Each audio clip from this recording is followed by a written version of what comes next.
evening and welcome. I'm William Rasnauer, and on today's program, we're going to continue looking into one of the biggest issues of the modern era, the energy crisis. One's mind does not have to wander far to consider how influential this debate has been in shaping both policy and our opinions on daily life. There's a clear consensus that we should be moving towards cleaner, more sustainable sources of energy. However, what many people do not understand is the long and arduous process this entails. As a result, it is necessary to pursue non-renewable sources of energy in the short term so that necessary infrastructure can be built to support both our current needs and our energy reality. But does this really mean that we have to burn millions of tons of coal, releasing toxic smoke into the atmosphere while destroying pristine environments through open-top mining? Not necessarily. Natural gas obtained from a process called hydraulic fracturing burns much cleaner than any other type of fossil fuel and is found in vast quantities deep beneath our very feet, just waiting to be extracted and consumed by people across the country. However, as our panel of experts will soon point out, this procedure may not be as lucrative as it first seems. But first, let's begin with some background.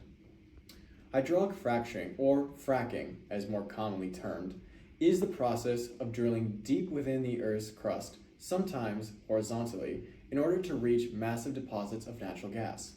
The process called drilling really refers to putting a high-pressure mixture of water and numerous different chemical agents through a network of tubes, slowly chipping away at the rocks below.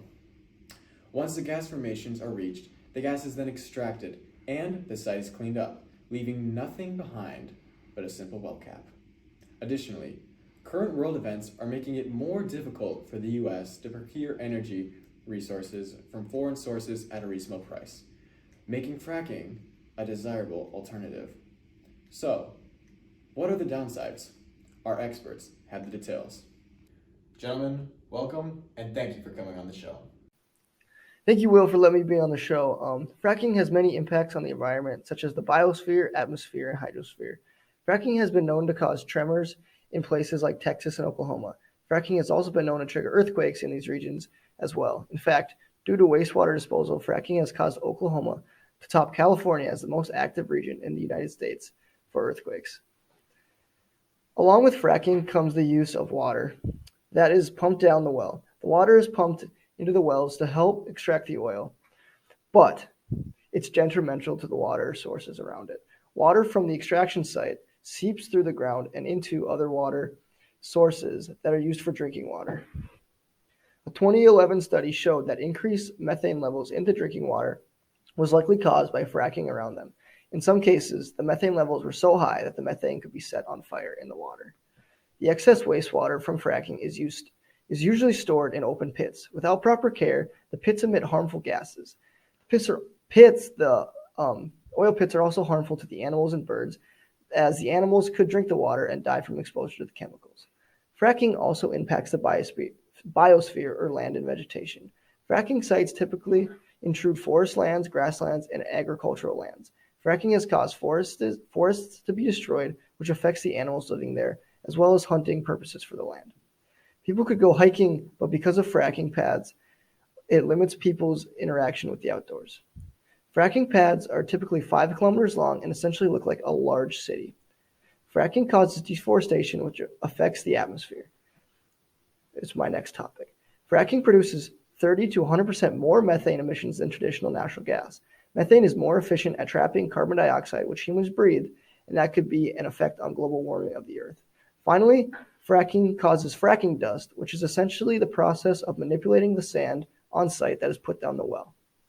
Fracking dust is dangerous because workers inhale the dust, and with high enough levels of this could cause celiac disease. Unfortunately, the toxic effects take a long time to show up in individuals, and that is why it is so dangerous. Wow, that is truly frightening. Thank you for your insight. Now, Parker, you say the effects are not even solely environmental. So what do they entail? Thank you, Will, for cueing me in here. As I was saying, the biosphere, the atmosphere, and the hydrosphere, all these things Michael had mentioned, all have effects on the anthrosphere and public health in general.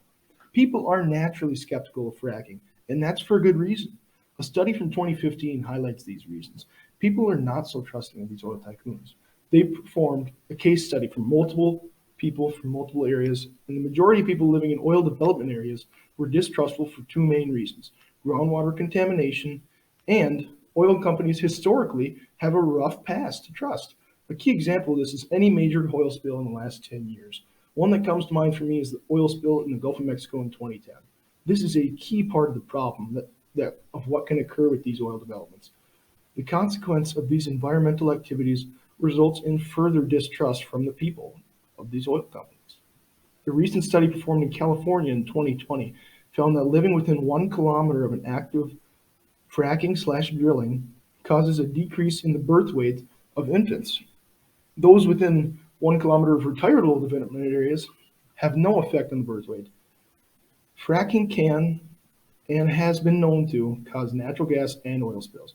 These getting into the public's drinking water and spilling anywhere they should not be have the potential to be catastrophic to the public's health.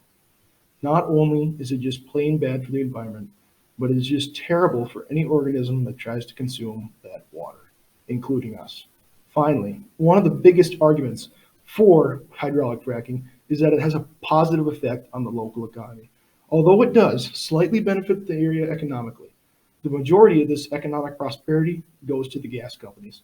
Additionally, property values in areas where natural gas is mined drop dramatically and are coupled with increased insurance rates, negating any positive economic effect fracking could have in a local area. Thank you for breaking this issue down for us. It was a pleasure to have each of you on to inform us about this intricate and nuanced topic. Well, I know I have a lot of information to digest, so we're going to take a quick break. But on the other side of the break, we'll be breaking down what you need to know about Elon Musk's remarkable and landmark acquisition of Twitter. You don't want to miss this. Stay tuned.